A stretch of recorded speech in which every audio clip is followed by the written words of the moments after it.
Hello everyone, welcome back to a brand new blog. আমি সঞ্চিতা আবার চলে এসেছি তোমাদের সাথে আমারই একটা দিনের ব্লগ শেয়ার করতে, আমার লাইফের একটা দিনের ব্লগ শেয়ার করতে। সেটা হচ্ছে, তোমরা দেখে বুঝতেই পারছো যে আমি গাড়িতে রয়েছি, মানে ফ্যামিলির সবার সাথে।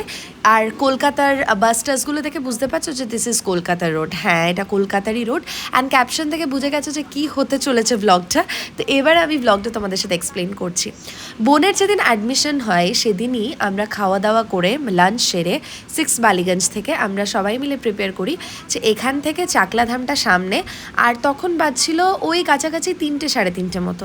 তো চলো চাকলা ধাম বেরোনো যাক, মানে লোকনাথ বাবার দর্শনের উদ্দেশ্যে। তো সেই যেরকম বলা সেরকমই কথা, গাড়িতে আমরা চাপলাম আর তারপরে আমরা চললাম। এটাই হয়, মানে সাডেন প্ল্যানই কিন্তু দেখবে হয়, তাছাড়া কিন্তু খুব একটা প্ল্যান করে যেগুলো প্ল্যান হয় না সেগুলো হয়ে ওঠে না।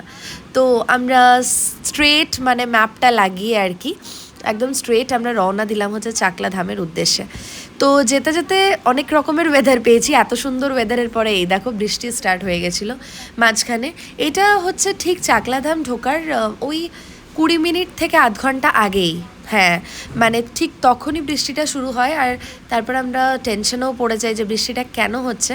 বাট বলে না যে যেটা হয় হয়তো ভালোর জন্যই হয়।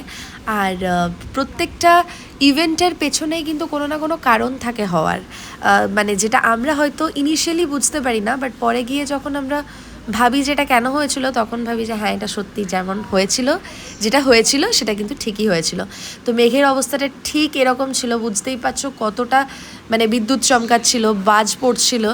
তো বজ্রপাতের সাথে সাথে আমরা চাকলাধামের এই যে এন্ট্রিটা, এখান দিয়ে আমরা এন্ট্রি নিচ্ছিলাম। এই দেখো এখানে লেখা আছে লোকনাথ বাবার জন্মস্থান এবং এখানে মানে ধামটা। তো এই আমরা এন্ট্রি নিচ্ছিলাম।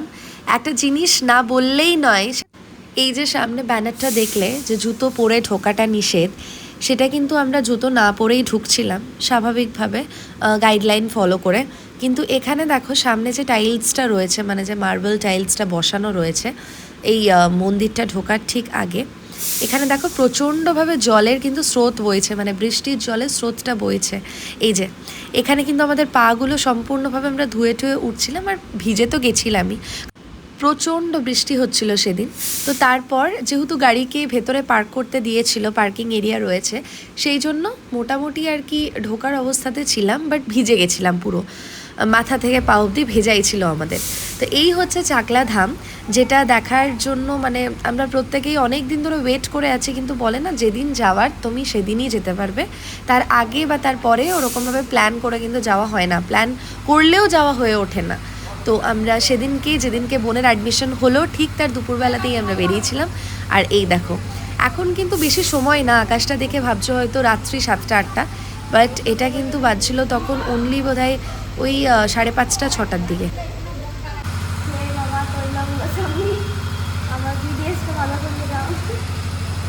সব ভালো হবে, সব ভালো হবে।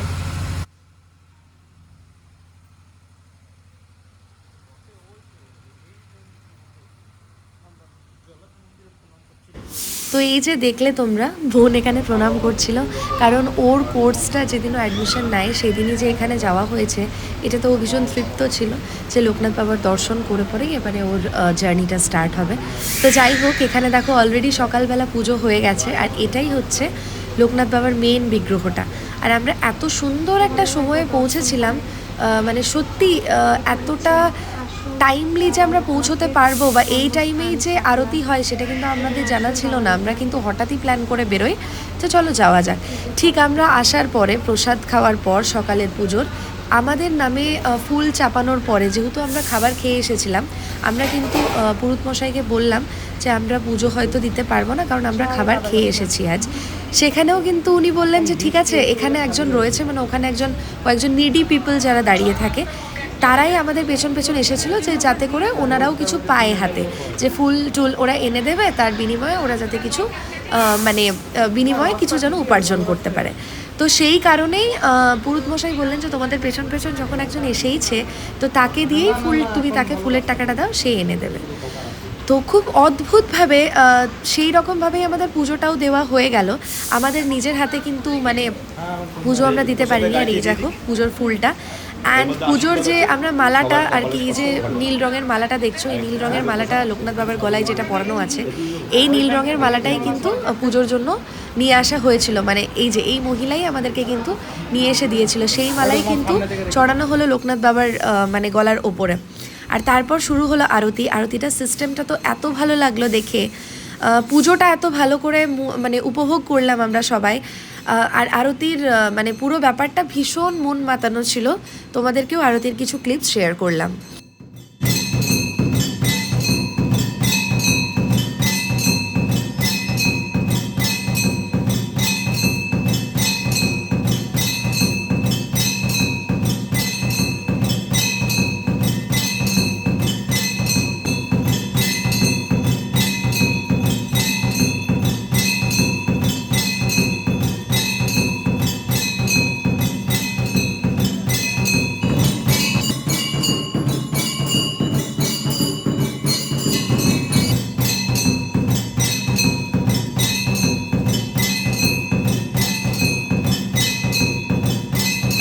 এবার তোমাদের সাথে শেয়ার করে নিই যেটা আমি বলছিলাম, যা হয় হয়তো ভালোর জন্যই হয়।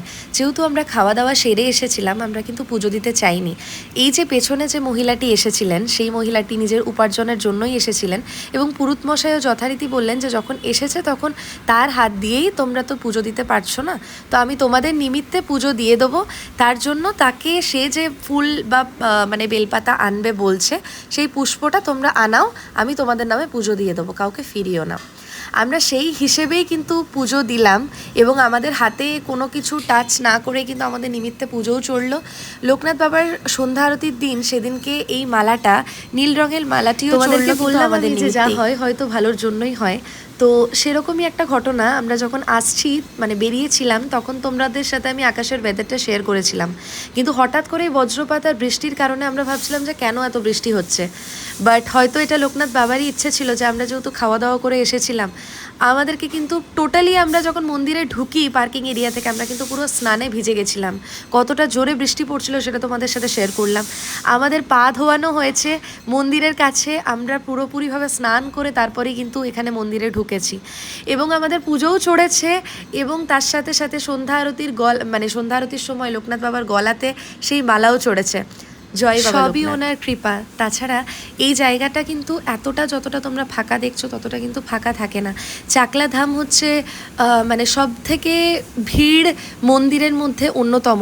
এখানে কিন্তু প্রচুর ভিড় হয়, সেই গল্প আমাদের সাথে পুরুত মশাই শেয়ার করে নিলেন, এবং বললেন যে তোমরা খুব লাকি যে এতটা ফ্রিলি, এতটা সুষ্ঠুভাবে তোমরা সন্ধ্যা আরতিটা উপভোগ করতে পারলে, এবং মাথাতে স্নান নিয়ে, মানে মাথাতে জল নিয়ে মাথার উপরে পা ধোয়া অবস্থাতে, এবং আমাদের যে পুজোটাও হলো খুব সুষ্ঠুভাবে, এবং আমরা পুরো পুজোটা নিজের চোখের সামনে হতে দেখেছি, যেটার জন্য মনটা ভীষণ তৃপ্ত লাগলো। এবং এই যে পুরুত মশাই, ইনি এখানেই থাকেন, ইনি তার নিজের সমস্ত পরিচয়টা আমাদেরকে দিলেন, এবং তার সাথে সাথে প্রসাদ তো আমরা পেলামই। তো ভীষণ ভালোভাবে কিন্তু করে দেখানো হচ্ছিল। জয় বাবা লোকনাথ। ব্লগটা এখানেই শেষ করছি, কারণ আমরা পুজোটা তারপরে এতটাই বেশি উপভোগ করেছি যে আর সেরকম কোনো ভিডিও করা হয়নি। যদি ব্লগটা ভালো লেগে থাকে then do like, share, comment and subscribe to my channel. By.